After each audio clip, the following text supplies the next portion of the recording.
Il a dit, dégagez ça à l'étranger, il n'y a personne qui vous aime ici. Ça se fait pas. Arrêtez avec le racisme, arrêtez, on est tous des êtres humains. Arrêtez, j'en ai le ras-le-bol. Pour nous aider à comprendre ce qu'elle vit au quotidien, Hayat nous emmène dans son jardin. Elle tient à nous montrer pourquoi elle en veut autant à son voisin, restaurateur.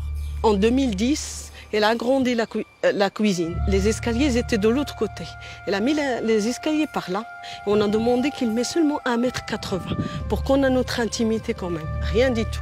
La cheminée, quand il le met en route, c'est une fumée noire et ça sent mauvais, quoi. On a plein de suie qui rentrent dans la maison, sur les lits, par terre. Les tapis sont devenus gris. À l'arrière du restaurant, une annexe qui, selon la mère de famille, ne respecte pas non plus les normes urbanistiques. Moi, j'ai demandé seulement les fenêtres qu'il le met de l'autre côté, sur le côté ou derrière. Comme ça, on a notre intimité. T'as les fenêtres, plus t'as les escaliers, plus les saletés. Il ne faut pas exagérer. Est-ce que lui, il veut que il se met à ma place? Hayat se sent encerclée sur son propre terrain, une situation qu'elle a déjà dénoncée à l'urbanisme. On est parti à la commune plusieurs fois, au cadastre. On a fait des plaintes, rien du tout. Interpellée par notre équipe, la commune confirme que le restaurateur est bel et bien en infraction. Mais il n'est pas seul. Hayat, elle aussi, a construit un mur sans autorisation, dans le but, selon elle, de se protéger. Il y a des infractions de part et d'autre, donc les parts sont partagées. On a revérifié à l'urbanisme, la cheminée est bien positionnée, donc elle n'est pas à vue de la rue, et donc ce serait plutôt un problème lié à des cendres qui retomberaient dans le jardin de madame, et alors dans ces cas-là, c'est à son assurance d'intervenir pour voir comment on peut mettre en place une situation avec le voisin, quoi. Pour le problème lié au bâtiment qui est juste à l'arrière du restaurant, un avertissement a été envoyé aux responsables du restaurant pour se mettre en règle au plus vite. Mais au-delà des problèmes urbanistiques, Hayat se plaint aussi des nuisances liées au restaurant. Ça hurle, quoi, ça crie vraiment fort. Déjà hier, 2h, 3h du matin, ça criait encore dehors. On a eu diarrhée sur la porte, uriner, ça c'est tout le temps. Quand ils démarrent, c'est klaxonner.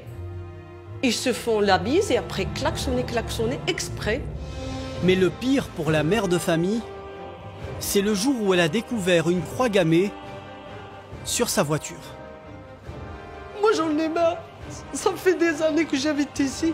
Quand je repars au Maroc, je suis étrangère. Quand je rentre ici, je suis seule étrangère. Il m'a dit, dégagez ça à l'étranger. Il n'y a personne qui vous aime ici. Ça se fait pas. Ça se fait pas, il se prend pour qui? Mais le restaurateur est-il vraiment l'auteur d'un tel acte raciste? L'homme refuse notre demande d'interview, mais nous enregistrons sa réponse en caméra cachée. Mais qui a fait ça? Monsieur, moi le jour qu'ils sont venus, la police a constaté, j'étais en Italie. Quand il parle de racisme, ça... Alors racisme, moi je ne connais pas, je ne sais pas c'est quoi monsieur. Je suis italien moi-même. Je suis italien moi-même. Je ne sais pas moi pourquoi je dois être raciste sur moi-même. Ça ne sert à rien de se chamailler chaque fois parce que ça va tourner mal. Donc moi je ne me dérange pas, je ne veux pas qu'il me parle et je ne lui parle pas. Mais que font les autorités locales? Les services de la ville affirment avoir déjà tenté une médiation. Faute d'accord, c'est les agents de proximité de la police de Sambreville qui avaient repris le dossier, sans succès malheureusement, et donc sans succès de la médiation, de la conciliation. C'est alors au juge de paix de reprendre le relais. Au début, je croyais à la justice, je croyais à la commune et je croyais que c'est vraiment, la loi c'est pour tout le monde. Ici à Sambreville, la loi elle n'est pas pour tout le monde. Quand vous avez les moyens et le pouvoir, tout est pour vous. Nous, on n'est rien. Le collège communal est complètement impartial, donc nous traitons tous les dossiers de la même façon. Ça, c'est important d'insister là-dessus. Et donc, pour les infractions qui ont été constatées au sein de ce restaurant, si malheureusement la régularisation ne se fait pas dans le délai prévu par le code été, alors dans ce cas-là, un PV sera dressé par le collège communal. Mais le conflit dure déjà depuis près de 10 ans et Hayat ne croit plus aux promesses de régularisation. Elle souhaite malgré tout adresser un dernier message à son voisin. T'as ta religion, t'as tes origines, respect. On est tous la créature de Dieu. On doit se respecter et vivre ensemble. Quelques semaines après ce reportage, je retrouve Hayat à Sambreville. Cette maman de 3 enfants me reçoit chez elle, dans une maison qu'elle ne supporte plus. Bonjour Hayat, vous allez bien? Hayat, est-ce qu'aujourd'hui, il ne serait pas mieux pour vous et votre famille de vendre la maison pour vous sentir, j'ai envie de dire, plus légère et mieux? Ça fait 9 ans que mon mari et moi, on essaie de vendre la maison. Pourtant, il a beaucoup de succès, mais malheureusement, vous voyez bien, on est entouré avec le restaurant, on n'a pas d'intimité, il y a la suie, il y a la barrière qui claque à minuit, 1h du matin, ce qui fait, malheureusement, on n'arrive pas à vendre. Voilà. Et j'ai pas envie que quelqu'un vienne souffrir à ma place. Parce que moi, j'ai souffert et j'étais arnaquée et j'ai pas envie d'arnaquer quelqu'un.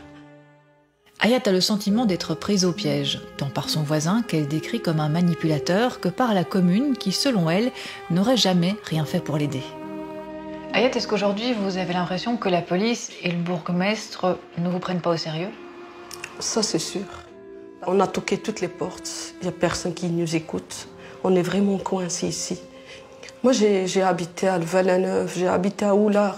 Les gens, ils ne m'ont jamais dit un mot de travers, ni à Bruxelles, depuis qu'on est à Sambreville. Tout simplement parce qu'on est musulmans. Ça, c'est... Même que j'avais même pas le foulard, ça fait 1 an seulement que j'ai un foulard. Les gens, ils vous jugent, vous avez une étiquette ici. Qu'est-ce qu'aujourd'hui vous espérez pour l'avenir? J'espère et je veux que la commune force le voisin à régulariser la situation pour que je puisse enfin vendre ma maison. Mais malheureusement, j'ai pas beaucoup d'espoir. En tout cas, je voulais vous remercier de m'avoir reçu aujourd'hui ici et j'espère très sincèrement qu'on pourra venir prendre de vos nouvelles dans quelques mois pour voir si la situation a évolué. Merci beaucoup. Merci beaucoup.